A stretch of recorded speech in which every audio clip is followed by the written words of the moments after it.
All right, good morning. Welcome to the week for Pause at the Well to Bloom a Great Week. Angela from Grounded Dreamers and Maria from Bloom. All right. Oh, and it's the week of September 26th. Oh my gosh. Happy Monday. Happy Monday and happy fall. Yeah, so you can feel it. It's shifting. Yeah. So this is a good reading for as we head into the slower months, the cooler weather. The cards that we pulled are sort of a journey. Let me just pull them. Self-discovery is the first card I got. Dive deep. So this is, when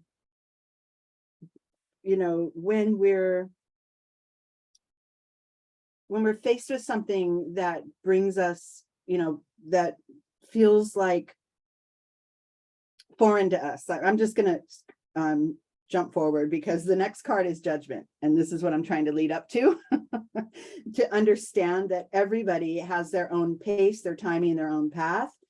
And the self-discovery card gets triggered out because when you're in, and this could be self-judgment as well, but when you're in a situation where your human mind wants to react right away and just make a decision and label something and call it what it is,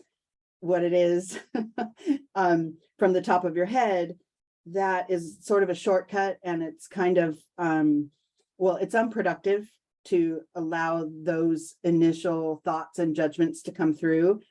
Everybody is having their own full experience within their being. I got projections. So we're trying to, slow that down a little bit, slow that reactivity down a little bit and realize, say somebody said something rude to you.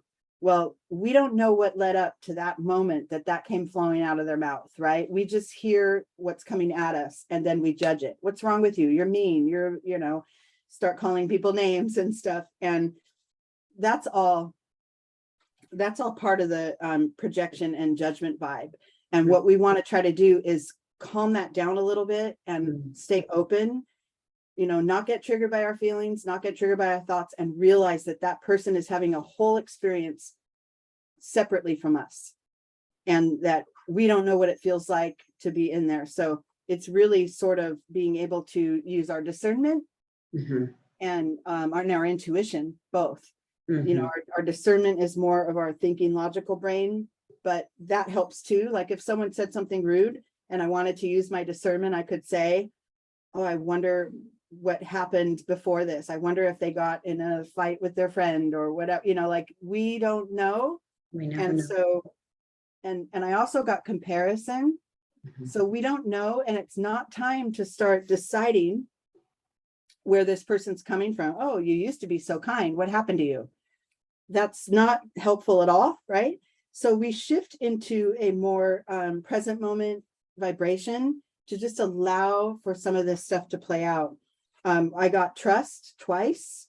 So this is trusting in the unseen, trusting in the divine, trusting in your own ability to receive, say that mean statement, to receive it with understanding. And all of that would have, that alignment, healing effect on our system. So did that feel beautiful? No, it's beautiful. And I wanted to say something about what you said about not letting our feelings and our thoughts trigger us, and kind of just bring some other thinking to that in terms of how, when we get triggered and our feelings and our thoughts get triggered, how careful we need to be. Yeah, because we all do. How careful we need to be that those feelings and thoughts don't fuel a story that is totally a creation of our own experience of our triggered feelings and thoughts, right? Yeah. It's so critical that we don't allow a narrative to get created, because that's where the projections take on life. And it's just a slippery slope. The comparisons, right? The judgment, all of it. And all of it. Mentally, our feelings are involved too, because they're usually what trigger, but we have the control and the power to release it. And instead of engaging and jumping in that and like being in that energy, it's more, rest back and be within yourself and allow things to play out sometimes without having to jump in. And to have also the awareness that our bodies are wired in a certain way that when we get triggered and our nervous system gets activated, we need to breathe. We need to be present, right? We need to apply these skills in order to be able to step back and witness, right? And there's just such a simple mantra I always talk about: I'm that which is aware of my feelings. I'm that which is aware of my thoughts. So it helps us manage when we get, because we're all going to get activated at one time or another. So it helps us manage it so that we don't go into a whole story and a whole narrative, because that just adds fuel to the fire. So yeah, so let's pause and be with these insights in this beautiful reading and just kind of feel in and discern maybe a word to capture or a phrase to capture where you are in this moment as you integrate this reading and what you see for yourself in this. Just kind of be with that. And maybe even notice if there's any activation in your body right now. And just offer breath and offer support so that you can be more of a witness to the experience instead of in the experience. Right, and then we'll flow into the kind of second part of this. Yes. So yes, as we realize and we can kind of identify the moment when we're feeling triggered like that, I like to think of it too as us being, like I've said before, I think the director of our experience as opposed to the actor. Instead of being in there, engaged, involved, and triggered by everything and responding to everything, there's more of a removal. It's not an apathy. It's just a removal and a sort of a protection for our own being. To stay separated from it, but still fully engaged. And there's just, it's a slight adjustment, but it's powerful. And the first card I got in this next part of the reading is moment to moment. So that's that energy of just being with, like with your feet straight under you in every moment. And then when it's time to make a move, you'll know. If you're using your intuition and you're using your whole being, you'll know when to speak or what to say or how to respond. I got activating the third eye. I am willing to see beyond my beliefs, ideas, and conclusions.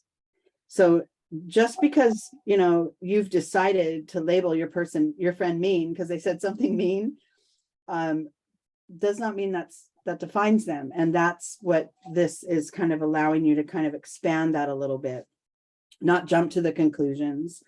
This will create within you a renewal, a new, you'll start to see with practice, there's a new calm, but there's also just a whole new path to open up, because if you can move around in the world, not being without judgment, but when the judgment comes up, to learn to identify it quickly and quiet it and create that sort of space, that removal, that it makes our experiences much smoother. There's not a lot of drama. There isn't, any regret, right? Because we're present. I got breakthrough. Soon enough, you'll really feel that. This is in your third chakra area, in your area of self-expression and self-empowerment. And you get that you're in charge of all your responses and all your interactions and experiences with others. You're in charge of the quality of that experience. Then I got rebirth. This is opening up a new phase, a new way of moving through your life. And I got patience too. This is a reminder that, like I started practicing non-judgment probably a couple decades ago. And it's really, really defined and refined now, the last maybe like 5-8 years more than ever. But it wasn't like I suddenly became a non-judge, like I suddenly quieted those thoughts. It took practice and patience with yourself. Yeah, patience with yourself and trusting the divine timing of your journey is a really important reminder here too. Yeah, I love that. It takes experience too. Experience, going through different levels of experience and then learning from that. And also, I want to say too, as we're talking about non-judgment and letting go of judgment, we're talking about letting go of the lower kind of vibrational way that judgment can manifest, like making other people wrong, making other people bad, lower vibration. But the higher vibrational judgment is more like discernment. It's more that discernment we're talking about. And it's such an important distinction because we actually need clear, healthy, intuitively aligned discernment to navigate our lives successfully. So there's a different quality we're talking about in terms of like the practice of non-judgment. We're talking about that kind of discernment informed. And those lower vibrational experiences, like with the judgment, it's like it grips you. It grips you. You cling to it. It grips you, and it's sometimes hard to disentangle from it because it's just habitual. It's like that's that raw, unconscious, primitive, yeah. And it's fueled by usually resentments of your own experience. Yeah, right. Yeah. Which connects to the reading from last week, which was about healing our relationship with anger, which is really healing our relationship with resentment, remember? So beautiful. So I love all these, the way the journeys flow. So let's just take a moment to pause and really feel into what you see for yourself this week in this reading, in your journey, in your healing journey. And allow your intention for this week to emerge from within, listen within for it. Allow it to emerge into the heart. And just take a moment to really feel your gut, your heart, your mind align as you offer your intention up for divine collaboration. And I invite you to also make a wish in the well. What's your wish for this week? And go ahead and log your intention in the comment and share your wish as well if you feel called. Thank you so much. All right. Have a beautiful week, everyone.